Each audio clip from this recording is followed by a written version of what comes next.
Hi friends, स्वागत करता हूं आपका अपना यूट्यूब चैनल हृदयानंद भारद्वाज पर। आज दोस्तों हम इलेक्ट्रिशियन ट्रेड थ्योरी का एक महत्वपूर्ण टॉपिक अर्थिंग, जो कि आज का टॉपिक नंबर 11 है, इससे अति महत्वपूर्ण क्वेश्चन आंसर को सॉल्व करेंगे। इससे पहले हम 10 टॉपिक पर वीडियो दे चुके हैं।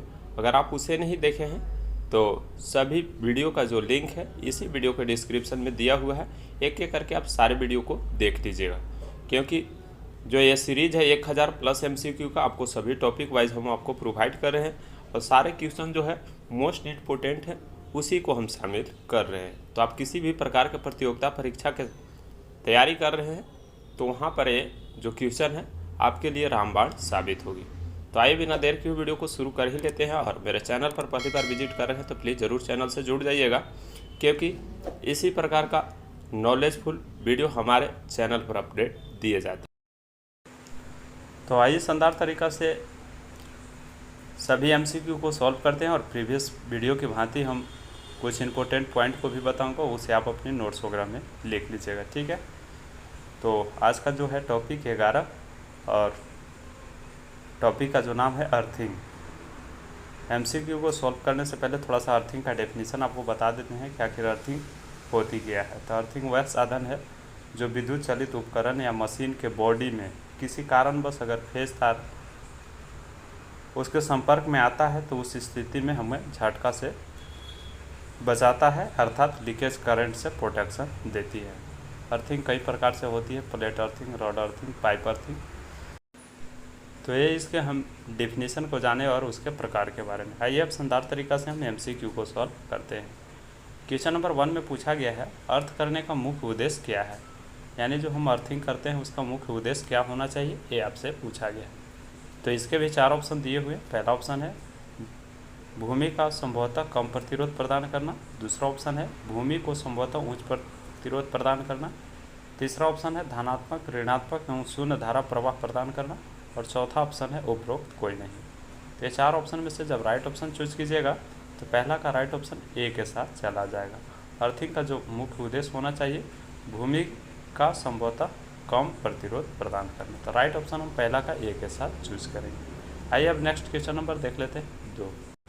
क्वेश्चन नंबर 2 में पूछा गया है विद्युत उपकरण को अर्थ प्रदान करने का मुख्य उद्देश्य क्या है, यानी कि जितने भी विद्युत उपकरण होते हैं उसको हम अर्थिंग क्यों करते हैं, उसका उद्देश्य क्या होना चाहिए, ठीक है। तो अभी हम आपको ऊपर में डेफिनेशन में ही बता दिए हैं, अगर आप उसे ध्यान में रखे होंगे तो इसका राइट ऑप्शन कर पाएंगे। तो पहला ऑप्शन है यहाँ पर अतिरिक्त धारा से उपकरण की रक्षा करना। दूसरा ऑप्शन है लाइन धारा का स्थिरांक बनाए रखना। तीसरा ऑप्शन है सप्लाई वोल्टेज स्थिरांक बनाए रखना। और चौथा ऑप्शन है उपरोक्त आयु को बढ़ाने के लिए, यानी कि जो मशीन होते हैं उसकी जो कार्यकाल सीमा है उसको बढ़ाने के लिए हम अर्थिंग करते हैं। तो ये 4 ऑप्शन में से जब राइट ऑप्शन चूज कीजिएगा तो यहाँ पर दूसरा का राइट ऑप्शन जो है ए के साथ चला जाएगा। अतिरिक्त धारा से उपकरण की रक्षा के लिए, यानी कि लीकेज करंट प्रोटेक्शन के लिए हम अर्थिंग करते हैं। तो राइट ऑप्शन यहाँ पर दूसरा का ए के साथ चला गया। आइए अब नेक्स्ट देख लेते हैं क्वेश्चन नंबर 3। क्वेश्चन नंबर 3 में पूछा गया है मानव शरीर की जल से भींगी हुई त्वचा का प्रतिरोध कितना होता है, यानी कि जल से भींगी हुई त्वचा का प्रतिरोध कितना होता है, ये आपसे पूछा गया है। तो इसके भी 4 ऑप्शन दिए हुए हैं। पहला ऑप्शन है 100 किलो ओम से 600 किलो ओम के बीच। दूसरा ऑप्शन है 1 किलो ओम। तीसरा ऑप्शन है 0.4 ओम से 0.6 ओम के बीच। और चौथा ऑप्शन है 0.1 किलो ओम, ठीक है। तो ये 4 ऑप्शन में से जब राइट ऑप्शन चूज कीजिएगा तो तीसरा का राइट ऑप्शन जो है बी के साथ चला जाएगा। भींगी हुई त्वचा का जो प्रतिरोध होता है 1000 ओम या 1 किलो ओम होता है। तो राइट ऑप्शन यहाँ पर हम बी के साथ चूज करेंगे। अगर आपसे सूक्ष्म त्वचा का प्रतिरोध पूछेगा तो 1 मेगा ओम या इससे भी अधिक हो सकता है। तो सूक्ष्म त्वचा और गीली त्वचा दोनों का प्रतिरोध का मान आप ध्यान में रखिएगा। तीसरा का राइट ऑप्शन हम यहाँ पर बी के साथ चूज किए। आइए नेक्स्ट देख लेते हैं क्वेश्चन नंबर 4। क्वेश्चन नंबर 4 में पूछा गया है सामान्यतः शरीर में कितनी मिली एम्पियर से अधिक धारा प्रवाह खतरनाक होता है। तो जितना अधिक धारा प्रवाहित होगा उतना ही खतरनाक होगा। तो यहाँ पर राइट ऑप्शन डायरेक्ट आप ए के साथ चूज कर सकते हैं 50 मिली एम्पियर, ठीक है। इसके अलावा कुछ महत्वपूर्ण पॉइंट को भी बता देते हैं, इसे आप ध्यान में रखिएगा। 1 से 5 मिली एम्पियर तक जो झटका होता है संवेदनहीन, यानी कि आपको अनुभव भी नहीं होगा। 5 मिली एम्पियर से 20 मिली एम्पियर तक जो झटका होती है दर्दनाक झटका के अंतर्गत आती है, और 20 मिली एम्पियर से 50 मिली एम्पियर तक की जो झटका होती है वहाँ पर हृदयघात की संभावना होती है, और 50 मिली एम्पियर से अधिक जब धारा प्रवाहित होगा तो वहाँ पर निश्चित मौत की संभावना बनी रहती है। तो ये सारे इंपॉर्टेंट पॉइंट को आप ध्यान में रखिएगा। चौथा का राइट ऑप्शन हम यहाँ पर ए के साथ चूज किए, 50 मिली एम्पियर। ठीक है, आइए नेक्स्ट देख लेते हैं क्वेश्चन नंबर 5।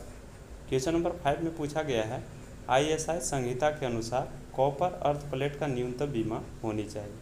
ISI का मतलब यहाँ पर जो भारतीय मानक है इंडियन स्टैंडर्ड इंस्टीट्यूट, उसके अनुसार जो कॉपर का अर्थिंग प्लेट होता है उसका बीमा कितना होना चाहिए ये आपसे पूछा गया। तो इसके भी 4 ऑप्शन दिए हुए हैं। ये 4 ऑप्शन में से जब राइट ऑप्शन चूज कीजिएगा तो 5वां का राइट ऑप्शन यहाँ पर सी के साथ चला जाएगा। कॉपर अर्थ प्लेट की जो बीमा होती है 60 × 60 × 3.18। ठीक है, कॉपर अर्थ प्लेट का अगर आपसे पूछेगा तो अगर आपसे यहाँ पर GI यानी कि गैल्वेनीकृत लोहा का पूछा जाता कि उसकी बीमा कितना होता है, तो आप यहाँ पर दूसरा ऑप्शन को चूज कर सकते थे, 60 × 60 × 6.38 या 35। ठीक है, तो राइट ऑप्शन हम यहाँ पर 5वां का हम सी के साथ चूज किए। कॉपर अर्थ प्लेट का जो बीमा होना चाहिए 60 × 60 × 3.18 मीटर। ठीक है, तो क्वेश्चन नंबर 5 का राइट ऑप्शन सी के साथ चला गया। आइए नेक्स्ट देख लेते हैं क्वेश्चन नंबर 6। क्वेश्चन नंबर 6 में पूछा गया है निम्न में से किस युक्ति में दोहरी अर्थिंग की आवश्यकता होती है, यानी कि वैसे कौन सा उपकरण होते हैं जिनमें दोहरी अर्थिंग की जाती है। ठीक है, तो इसके भी 4 ऑप्शन दिए हुए हैं। पहला ऑप्शन है मोटर में, दूसरा ऑप्शन है जनरेटर में, तीसरा ऑप्शन है ट्रांसफार्मर में, और चौथा ऑप्शन है ये सभी में। तो ये 4 ऑप्शन में से जब राइट ऑप्शन चूज कीजिएगा तो छठा का राइट ऑप्शन यहाँ पर डी के साथ चला जाएगा। ये सभी में दोहरी अर्थिंग की जाती है। क्यों की जाती है?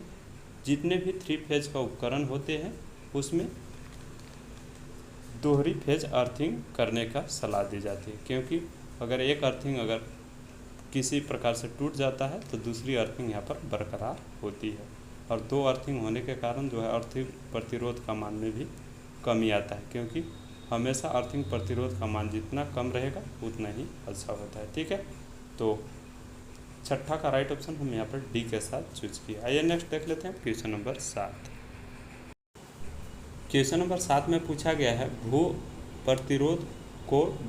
द्वारा मापा जाता है, यानी कि भू प्रतिरोध को हम किस उपकरण के द्वारा मापते हैं। तो इसके भी 4 ऑप्शन दिए हुए हैं। पहला ऑप्शन है मल्टीमीटर, दूसरा ऑप्शन है फ्रीक्वेंसी मीटर, तीसरा ऑप्शन है भू प्रतिरोध परीक्षक यानी कि टेस्टर, और चौथा ऑप्शन है वोल्ट मीटर। तो ये 4 ऑप्शन में से जब राइट ऑप्शन चूज कीजिएगा तो 7वां का राइट ऑप्शन जो है हम सी के साथ चूज करेंगे। ठीक है, मल्टीमीटर के द्वारा वोल्टेज, प्रतिरोध और धारा यानी कि करंट ये तीनों मेजर करते हैं। फ्रीक्वेंसी के द्वारा आवृत्ति को मापा जाता है और वोल्ट मीटर के द्वारा वोल्टेज को मापा जाता है। बाकी ये 7वां का राइट ऑप्शन सी के साथ चला गया। सारे जो ऑप्शन है इम्पोर्टेंट है, इसे आप ध्यान में रखिएगा। 7वां का राइट ऑप्शन सी के साथ चूज किए। आइए नेक्स्ट देख लेते हैं क्वेश्चन नंबर 8। क्वेश्चन नंबर 8 में पूछा गया है उच्च वोल्टेज के प्रति सुरक्षा के लिए निम्नलिखित में से कौन सा तड़ित रोधक का इस्तेमाल किया जाता है, यानी कि उच्च वोल्टेज के जहाँ पर लाइन का सप्लाई होता है टावर के द्वारा, उसमें सबसे ऊपर में एक तड़ित चालक लगाया जाता है। उसमें जो तड़ित चालक होता है लाइटनिंग अरेस्टर, वो कौन सा होता है। ठीक है, तो इसके भी 4 ऑप्शन दिए हुए हैं। पहला ऑप्शन है थेराइट लाइटनिंग अरेस्टर, दूसरा ऑप्शन है हॉर्न गैप लाइटनिंग अरेस्टर, तीसरा ऑप्शन है रॉड गैप लाइटनिंग अरेस्टर, और चौथा ऑप्शन है रॉड गैप तथा हॉर्न गैप लाइटनिंग अरेस्टर। तो ये 4 ऑप्शन है 8वां का। जब राइट ऑप्शन चूज कीजिएगा तो 8वां का राइट ऑप्शन जो है ए के साथ चला जाएगा।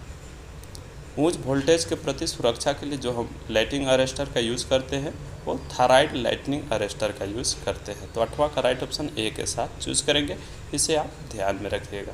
आइए नेक्स्ट देख लेते हैं आप क्वेश्चन नंबर 9। क्वेश्चन नंबर 9 में पूछा गया है BIS कोड के अनुसार अर्थिंग के लिए तार का रंग होता है, यानी कि ब्यूरो ऑफ इंडियन स्टैंडर्ड जो है इस मानक संस्थान के द्वारा अर्थिंग तार के लिए एक रंग निर्धारित किया गया है। वह कौन सा रंग है अर्थिंग तार के लिए? तो इसका राइट आंसर आप सभी लोग समझ गए होंगे। राइट ऑप्शन डी के साथ चला जाएगा। हरा रंग का अर्थिंग के लिए प्रयोग की जाती है, जबकि RYB फेज वायर होता है और ब्लैक जो होता है न्यूट्रल के लिए होता है। तो ये भी ध्यान में रखिएगा।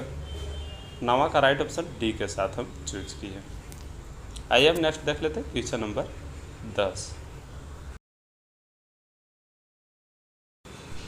क्वेश्चन नंबर 10 में पूछा गया है पृथ्वी के प्रतिरोध को कम करने के लिए अर्थ इलेक्ट्रोड के आसपास डॉट डॉट का उपयोग किया जाता है, यानी कि जहां हम अर्थिंग करते हैं उस जगह पर अर्थिंग प्रतिरोध का मान कम करने के लिए क्या उपयोग करते हैं? तो इसके भी 4 ऑप्शन दिए हुए हैं। पहला ऑप्शन है नमक, चारकोल और पानी का।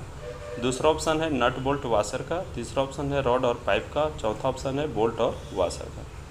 तो ये 4 ऑप्शन में से जब राइट ऑप्शन चूज कीजिएगा तो 10वां का राइट ऑप्शन जो है ए के साथ चला जाएगा। अर्थ इलेक्ट्रोड के पास प्रतिरोध को कम करने के लिए हम नमक, चारकोल और पानी का उपयोग करते हैं, जिससे हमारा नमी बरकरार रहता है और पृथ्वी का प्रतिरोध कम बनी रहती है।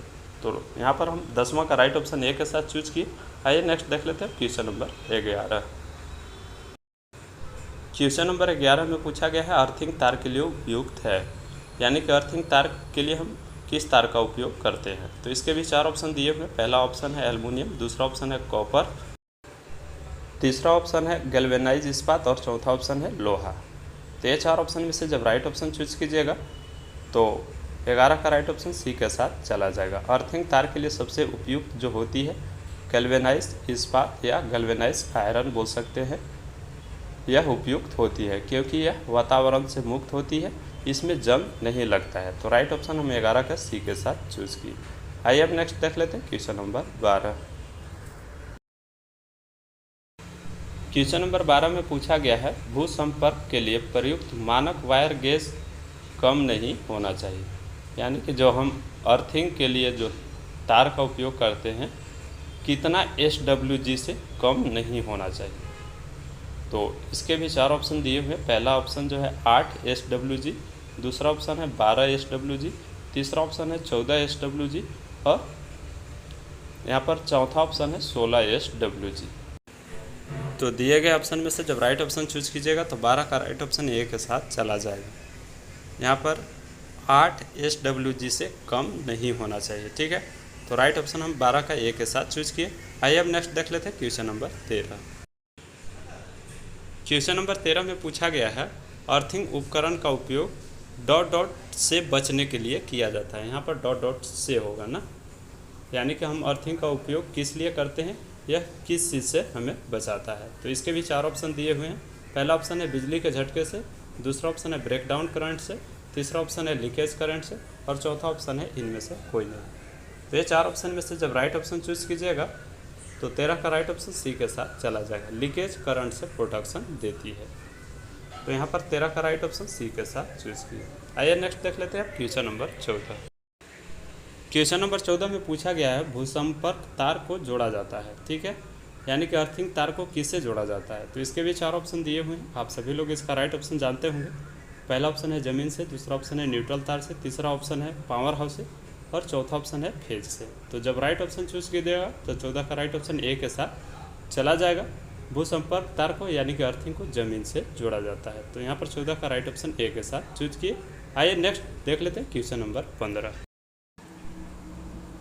क्वेश्चन नंबर 15 में पूछा गया है किसी इलेक्ट्रोड के भवन की न्यूनतम डॉट डॉट से कम नहीं होना चाहिए, यानी कि आपसे पूछा गया है जो अर्थिंग करते हैं उसकी जो दूरी होना चाहिए भवन से इलेक्ट्रोड की वो कितना मीटर से कम नहीं होना चाहिए। तो इसके भी 4 ऑप्शन दिए हुए हैं। पहला ऑप्शन है 1.0 मीटर, दूसरा ऑप्शन है 1.5 मीटर, तीसरा ऑप्शन है 20 मीटर और चौथा ऑप्शन है 15 मीटर। तो ये 4 ऑप्शन में से जब राइट ऑप्शन चूज कीजिएगा तो 15 का राइट ऑप्शन जो है बी के साथ चला जाएगा।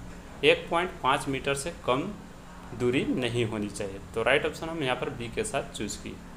तो ये छोटा सा टॉपिक था अर्थिंग के ऊपर। वीडियो कैसा लगा आप ज़रूर कमेंट बॉक्स में बताइएगा, और हमारे चैनल से जुड़े रहने के लिए अभी तक चैनल को सब्सक्राइब नहीं किए होंगे तो प्लीज़ ज़रूर कर लीजिएगा, क्योंकि हम टॉपिक वाइज आपको वीडियो प्रोवाइड कर रहे हैं।